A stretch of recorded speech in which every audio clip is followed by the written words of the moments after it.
विद्यार्थ्याची सुरक्षा असेल, त्यांचं मानसिक कल्याण धोरण असेल, त्याचप्रमाणे राज्यातील इतर मागासवर्गीय भटक्या जमाती, विशेष मागासवर्गीय प्रवर्गातील विद्यार्थ्यांसाठी कौशल्य विकास योजनेसाठी देण्यात येणारं प्रशिक्षण असेल, या सगळ्याच गोष्टी सरकारने करायचं ठरवलं आहे. सरकारने जसं या सगळ्यात केलंय तसं आपली संस्कृती, आपले परंपरा, आपली धरोहर, आपला इतिहास याच्यावरही काम करायचं ठरवलंय.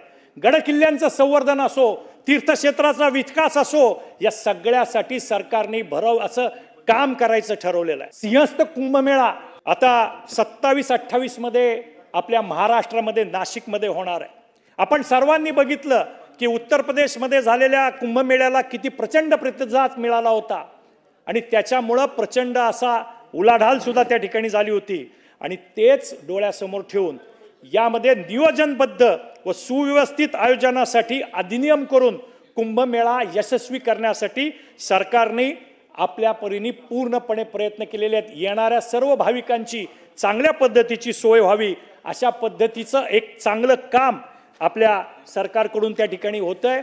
मी याबद्दल मुख्यमंत्री महोदय, दोन्ही उपमुख्यमंत्री महोदय यांचं त्या ठिकाणी अभिनंदन करतो आणि महामहिम राज्यपाल महोदयांनी जो अभिभाषणाचा प्रस्ताव जो आलेला आहे त्याच्यावरती त्याला पाठिंबा देतो. धन्यवाद.